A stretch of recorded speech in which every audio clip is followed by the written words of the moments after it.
on the Gay News Network. Gays in the military are back in the news. Transgender kickboxing in Thailand is a knockout, and United Airlines denies domestic partnership benefits. Then it's off to Holland for our final update on the Gay Games. Press photojournalist Patsy Lynch looks at gay and lesbian soccer in the nation's capital. In our Washington report, we'll meet Colonel Greta Cammermeyer, the highest-ranking woman forced out of the military for admitting she's a lesbian.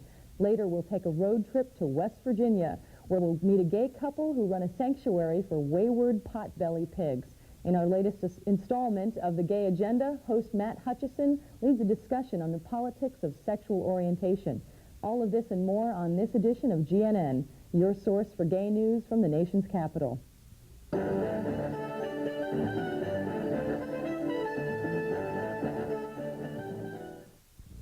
He went to high school in San Antonio, Texas, where he won a nomination to the United States Military Academy at West Point, but turned it down to help with his family when one of his parents was diagnosed with cancer.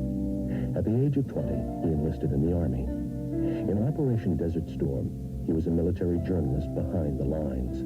Then, on the eve of the ground offensive, he was told there was a shortage of combat medics. He volunteered, and his unit was one of the first to cross the Iraqi border. He is one of the most decorated soldiers in the Army. 5 Army Commendation Medals, 3 awarded in combat, including the highest award a combat medic can receive, the Army Achievement Medal, the Good Conduct Medal, the Kuwaiti Liberation Medal, Soldier of the Year in the 6th Army. Joe Zuniga, soldier, patriot, gay American.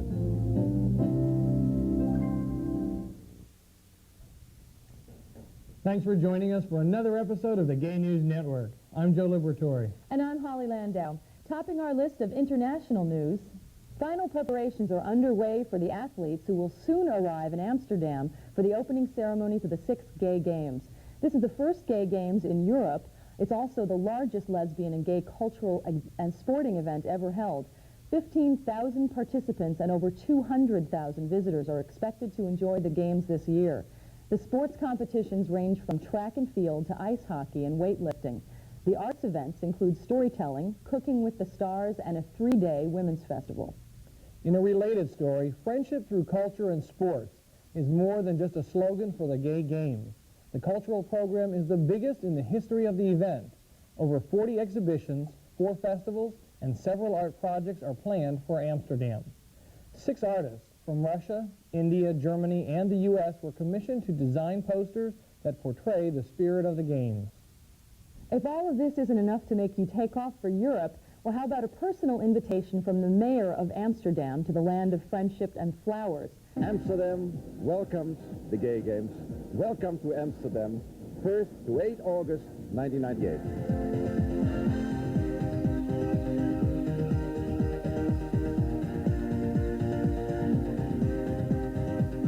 The Gay Games 1998 will be the biggest global gay and lesbian event of the 20th century, with 30 sports, a huge cultural program, and a lot of festivities.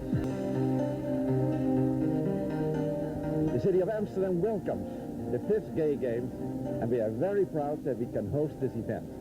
It will be a spectacular display of a beautiful world community.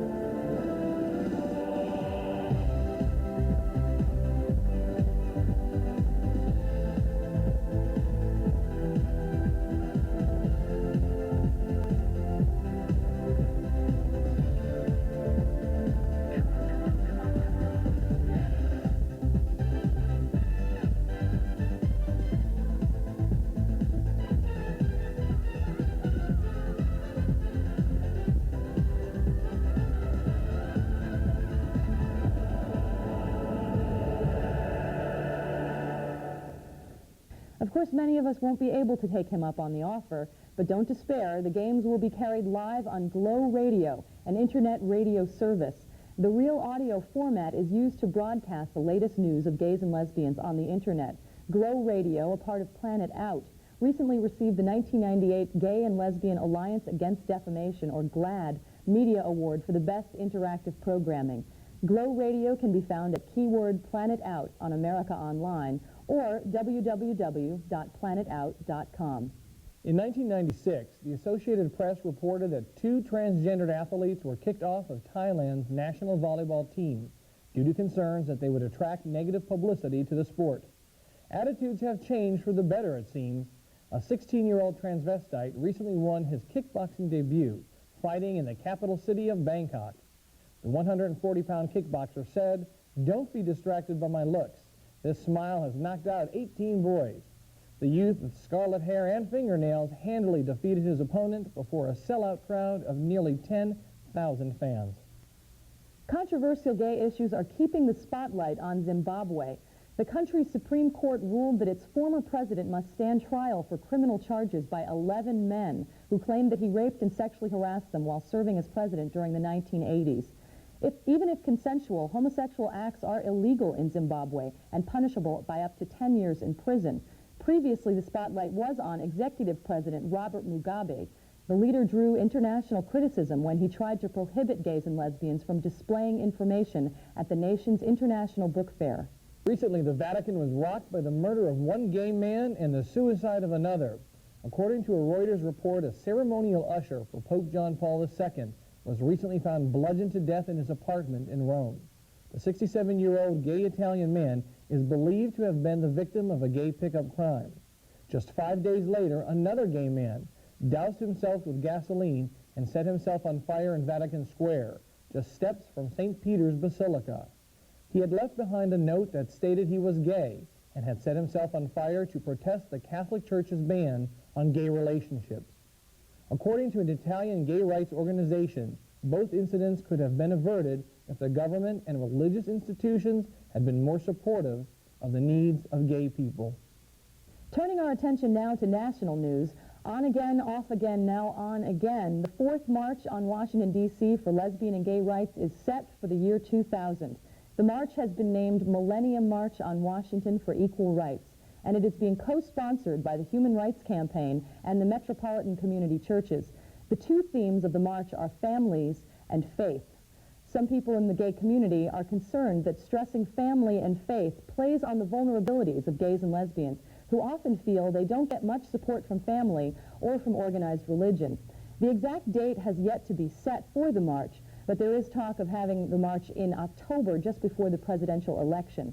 As always, GNN will keep you posted as the plans develop for the march.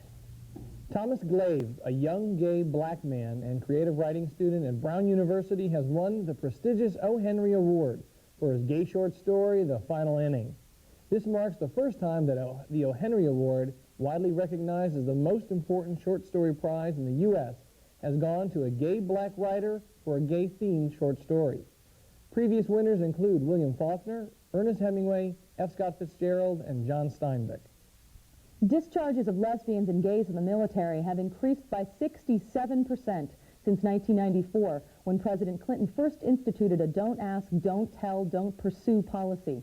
The Service Members Legal Defense Network, a group that defends the interests of gays and lesbians in the military, issued a statement criticizing what it called continued witch hunts and harassment.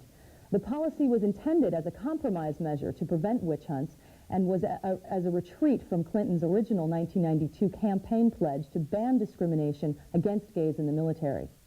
This year's annual Drag King show in Washington, D.C. helped raise funds for the Lesbian Avengers. A record-breaking crowd came out to see 6 drag acts for an evening of serious gender-bending and some not-so-serious performances. Reigning drag king Ken turned over his crown to the new Kings on the Block. Ironically, the winning act, The Mission, a troupe dressed in military commando gear, actually wear their uniforms every day as U.S. Army soldiers. Each of the 4 performers cleverly used one word to cover up their name tag from the military's policy on lesbians and gays. Don't ask, don't tell. Hi, I understand that you came out to help the cause and lend some glamour to the event. That's right, Joe. Usually diamonds are a girl's best friend, but mine are definitely women in uniform. In fact, I'll talk to one such woman in uniform in our Washington report. Colonel Greta Cammermeyer was the highest-ranking woman to be forced out of the military under the don't ask, don't tell policy. Then we'll join Matt Hutchison on the Gay Agenda. His panelists debate the causes of sexual orientation and identity. His guests will be Daniel Zingale of the AIDS Action Committee, controversial author Chandler Burr, and Frank Kameny, the grandfather of the gay civil rights movement. And we'll kick back at a gay and lesbian soccer game with reporter Patsy Lynch. All of this after the break.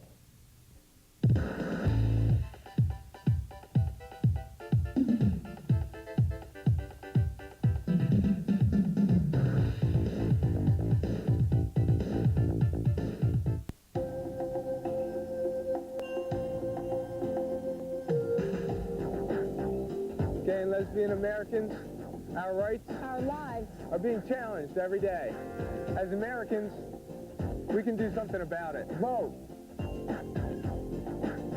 If we don't vote, others will decide our future for us. Voting equals power. Power equals change. Your vote will make a difference. Come out voting. Register today. If someone calls you on the phone with an offer that sounds too good to be true, it probably is. Know the difference. Hang up on fraud. Call 1-800-876-7060.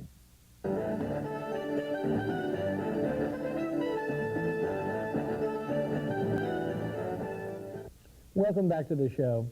In our latest Washington report, we'll meet Greta Cammermeyer, who made headlines in 1992 when she was discharged from the National Guard after voluntarily disclosing she was a lesbian.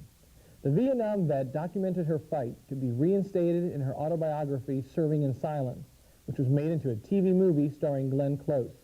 Recently, Holly Landau caught up with Cammermeyer in the nation's capital. Tell us how your life has changed in the past few years. Well, certainly I am out in a different way than I ever would have been if I continued in the military on an active basis. But it's also been the first time that I recognized the need to stand up for what I believed was right, and that a policy needed to change. And so my job was to do what I could in the process, and of course didn't succeed totally. But there were some changes that occurred as a result of it, and I think a new visibility for gays and lesbians in America. And now our job is to change the stereotype and the fear that people have. How has your reception been with other people in the military who are maybe not gay and talk to you casually? Do you think of it as an opportunity to educate people? How do you handle those situations? In the military, I don't handle it.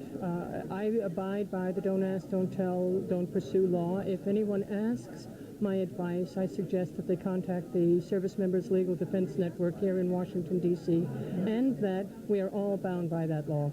And of course, there's an irony in it all, but I mean, our job is to fight that law through the courts, which is the only way to do it. And you know that when you go in, and you take the risks that go along with it if you speak out.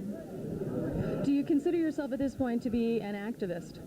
No, not really an activist, but a fellow human being striving for human rights. Great. Well, thank you very much for your time, and have a wonderful time this evening. Thank you. I happen to be closer to this issue than most because I spent time as a U.S. Army officer, and I can tell you firsthand what an honor it was to meet Colonel Cammermeyer. And you know she plans to run for Congress this year in Washington State.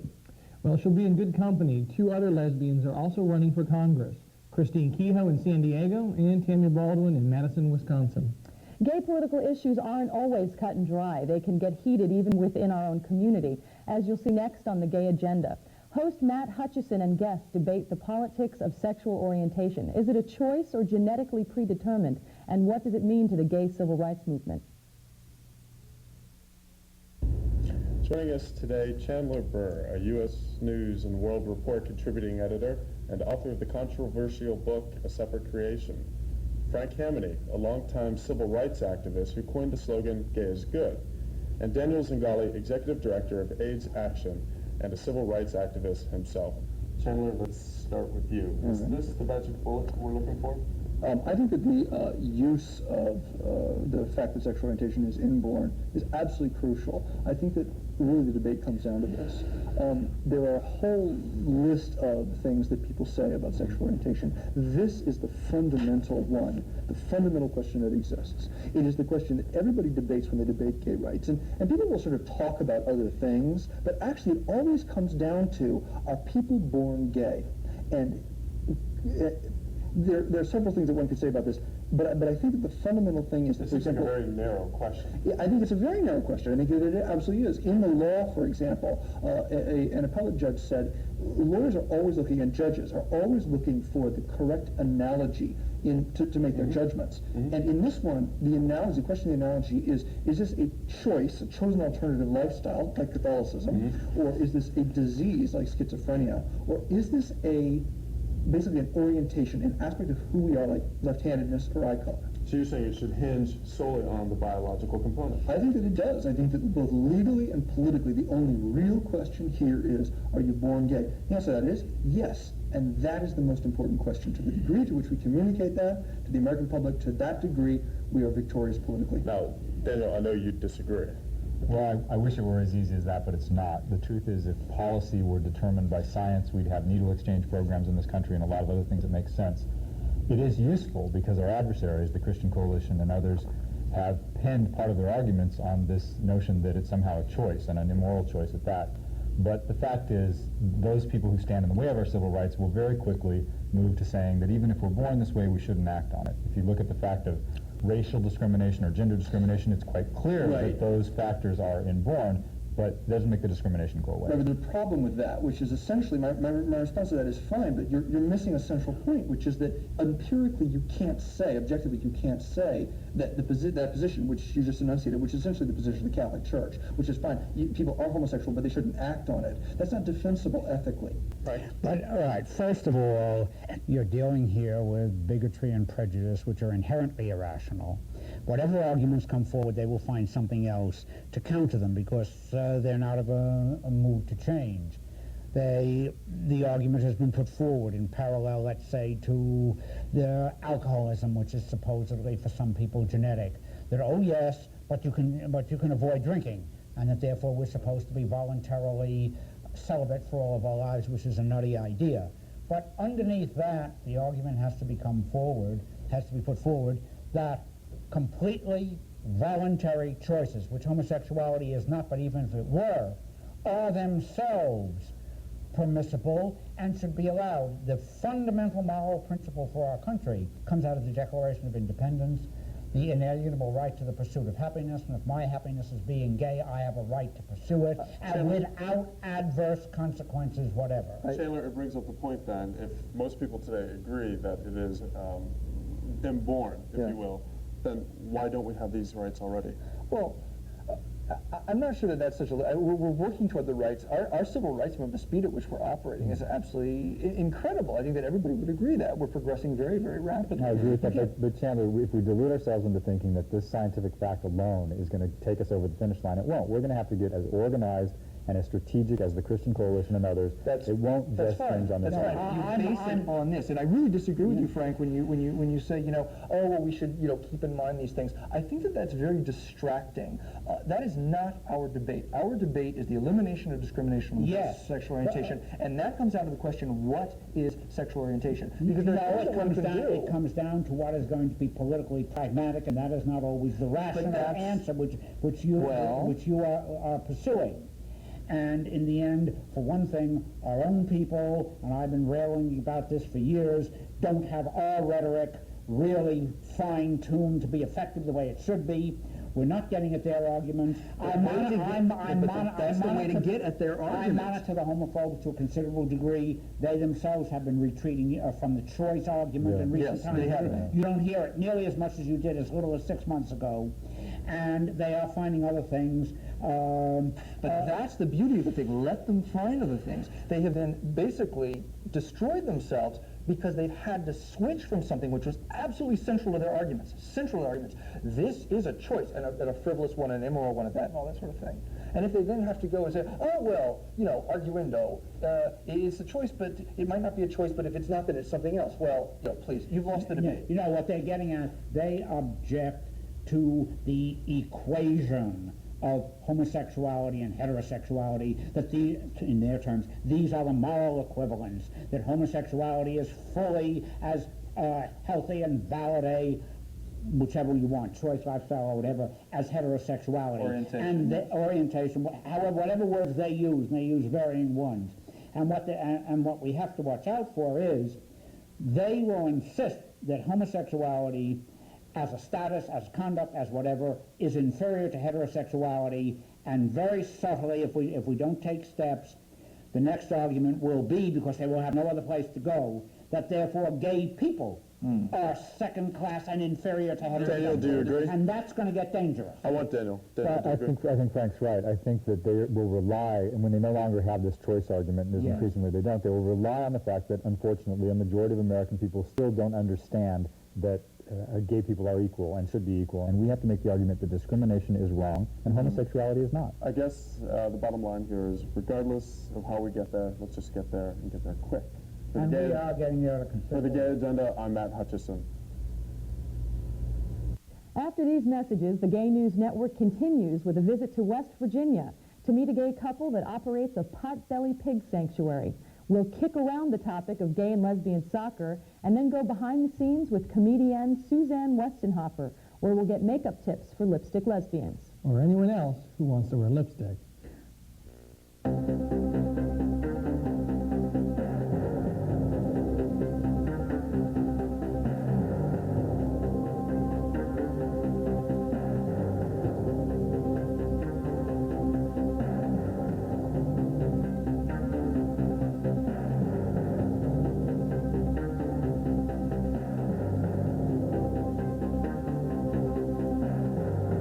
Each day in this world, 5,000 people become infected with HIV, the virus that causes AIDS. Most of these people had unprotected sex or shared a needle with an infected person. Whether you're gay, straight, or bisexual, always protect yourself. Use a condom every time you have sex, every time. And if you inject drugs, don't share the needle. Don't make it 5001.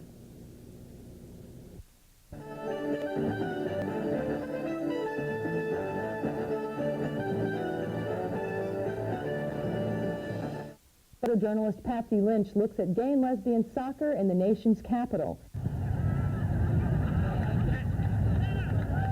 In the shadow of the RFK Stadium, there are over 400 athletes who have been participating in a 4-day event from all over the world, and it has been truly exciting. Now we have two lovely gentlemen from San Francisco, the San Francisco Spikes.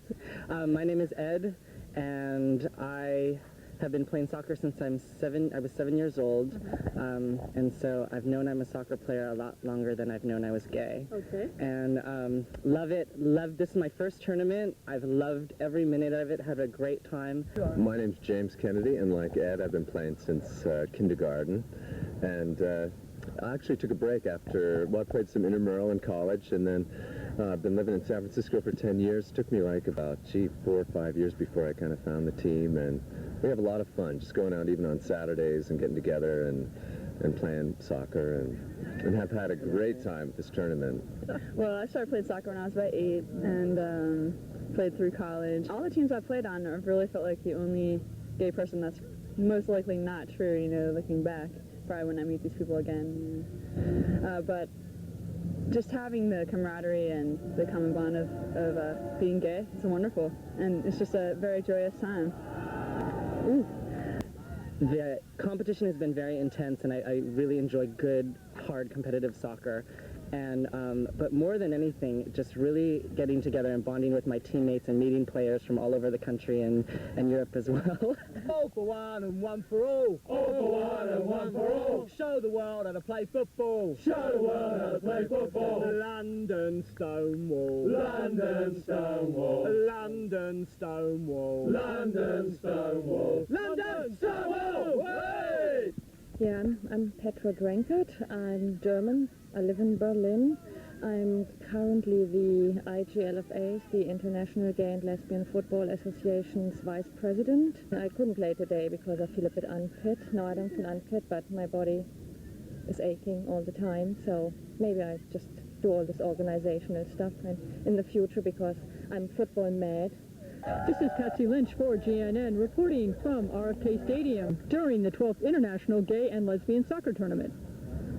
You may remember the pot-bellied pig craze. That's right, the pot-bellied pig craze that swept the nation a few years ago when everyone who was anyone was adopting the unique little animals as household pets. Well, Holly, many people failed to realize that the pigs were temperamental and that their little pot bellies could get pretty big. Actually, that's true, Joe. Many people were pretty cruel and neglectful to their pigs, and some even ended up abandoning them. That's when a gay couple in West Virginia opened a sanctuary for wayward pigs. Videographer Luz DeLuna and I recently took a road trip to their sanctuary and spent a day in the pig pen with the dedicated couple. The thing about the pig sanctuary that I enjoy the most is that the pig sanctuary is a living example of compassion and caring.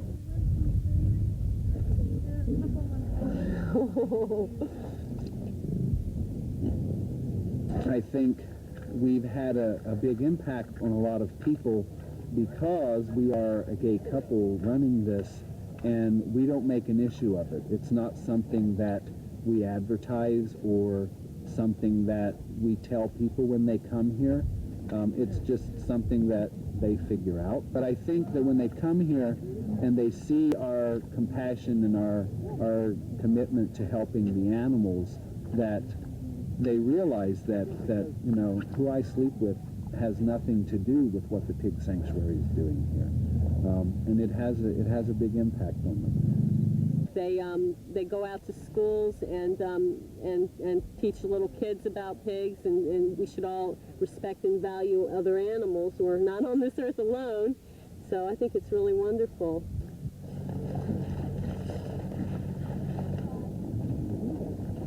Dale and Jim really do extraordinary work, and they're always looking for help to keep the place running. They plan to hold informal gay days at the West Virginia Sanctuary. For more information, call 304-725-PIGS. Comedian Suzanne Westenhoefer takes us out of today's show with a few words of advice for lipstick lesbians and those that want to be. I'm Joe Liberatore. And I'm Holly Landau. Thanks for joining us. No. See, if you were Mac, you would be in great shape. Estee Lauder, you know, stay all day. Mac, only Mac. Mac is totally television friendly makeup, and they give money to AIDS.